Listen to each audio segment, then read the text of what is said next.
¿qué tal? Hoy vamos a hacer un viaje fascinante para responder una pregunta que es, bueno, gigantesca. ¿Cómo se hace para convertir una montaña entera en este metal puro? Vamos a seguirle la pista al cobre, desde que es literalmente una roca hasta que se transforma en el material que, mueve nuestro mundo moderno. Es un proceso de una escala brutal y con una química que es realmente alucinante. Y esa es precisamente la gran pregunta. O sea, ¿cómo se agarra una cantidad monumental de roca donde el cobre está, digamos, esparcido como si fuera polvo, y de ahí se saca un metal casi perfecto en su pureza? Para empezar este viaje, primero hay que entender por qué todo este esfuerzo es tan, pero tan vital. Y para tener una idea clara de su importancia, miremos el caso de Chile. Allá la minería no es solo una industria más, no, para nada, es el corazón de la economía. Fíjense en este dato, solo en 2017 más de la mitad, el 54% de todas las exportaciones del país vinieron de la minería. Con una cifra así, queda claro por qué dominar este proceso es absolutamente crucial. Bueno, aquí es donde empieza el primer gran desafío. El cobre no es como en las películas, no se encuentra en esas vetas enormes y brillantes. Para nada. La realidad es que está atrapado, está disperso en cantidades microscópicas por toneladas y toneladas de roca. Para entender la dimensión de este problema, hay que hablar de un concepto clave: la ley de cobre. Una ley del 1%, que es bastante normal, significa esto: por cada 100 kilos de roca que se mueven, solo 1 kilo es cobre. 1.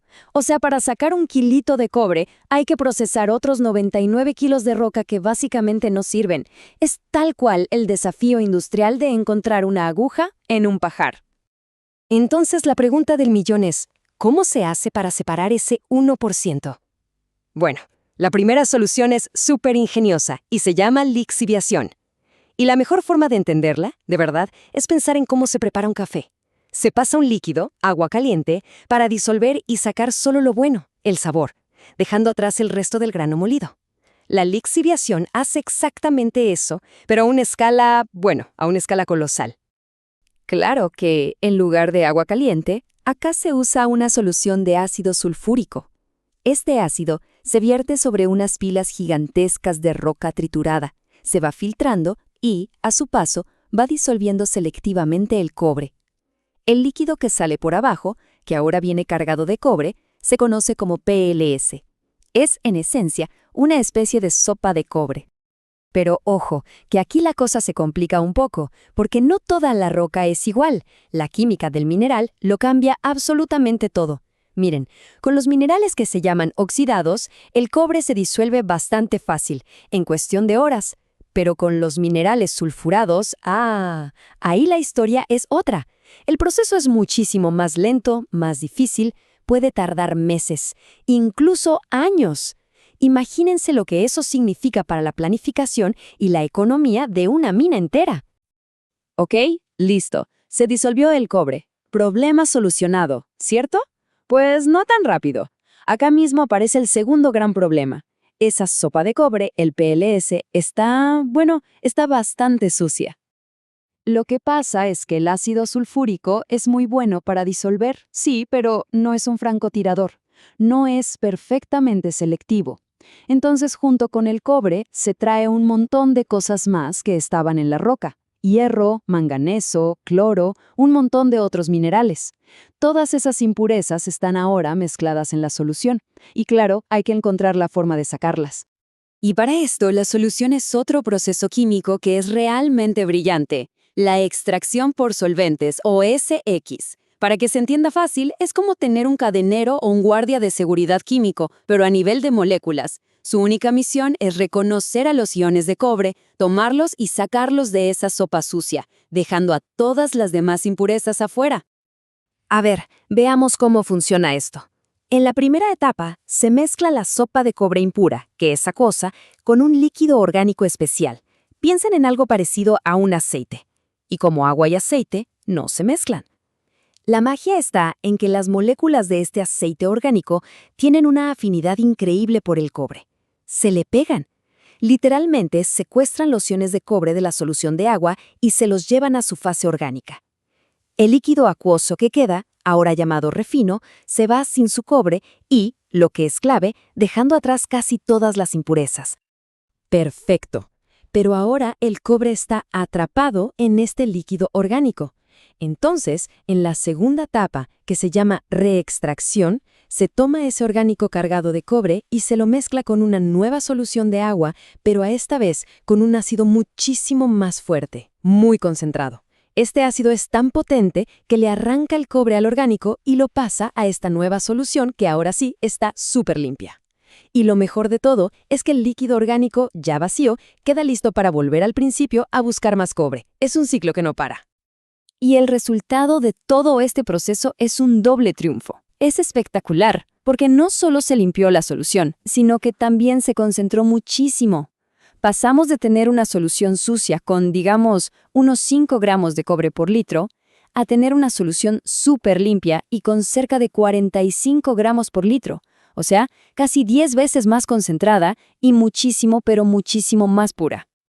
Ya casi lo tenemos. Ya llegamos a una solución de cobre pura y concentrada, pero enfrentamos el último gran obstáculo. El cobre sigue disuelto, sigue siendo un líquido.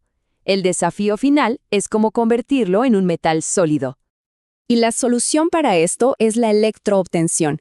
Esto ya es pura electroquímica en acción. La verdad, la mejor manera de imaginarlo es como si fuera una impresora 3D, pero una impresora de átomos. En vez de usar plástico, usa electricidad para ir depositando átomos de cobre uno por uno y así construir una plancha de metal completamente sólida. ¿Cómo funciona? Bueno, se sumergen unas planchas de acero, que son los cátodos, en esta solución de cobre súper pura. Luego, se le aplica una corriente eléctrica muy potente. Esa electricidad hace que los iones de cobre que están flotando en el líquido viajen y se peguen a las planchas de acero.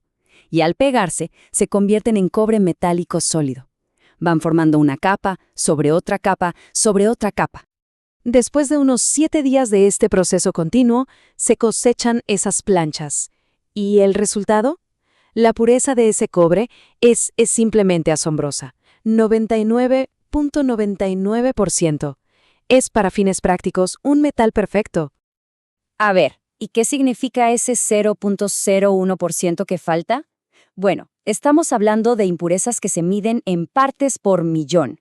¿Qué es eso? Imaginen que por cada millón de átomos de cobre, quizás se cuelan 3 de azufre o 1 de hierro. Es un nivel de pureza de verdad increíble, y es el resultado final de todo este viaje químico que acabamos de recorrer. Y bueno, hasta aquí hemos visto la ciencia, el ingenio detrás de la producción de un metal casi perfecto. Pero claro, este logro tiene un costo. Para entender la foto completa, hay que pensar en qué se necesita para que todo esto suceda, porque este proceso evidentemente no ocurre en el aire. Requiere de una cantidad enorme de recursos. Y quizá uno de los recursos más críticos es el agua. Miren este gráfico. Muestra el consumo de agua solo para la minería del cobre en Chile. La tendencia es clarísima, y va hacia arriba. El agua es un insumo absolutamente fundamental para todo el proceso que acabamos de describir. Y para ponerle un número, el aumento que se proyecta en el consumo de agua entre 2014 y 2025 es de más del 66%. Esto, por supuesto, representa un desafío de sostenibilidad gigantesco. Sobre todo porque muchas de las minas más grandes del mundo están en zonas desérticas. Y todo esto nos lleva a pensar en la propia definición de la metalurgia. A ver, no se trata solo de sacar metales de la tierra. La definición completa habla de hacerlo de forma eficiente, económica y, esto es clave, con resguardo del ambiente.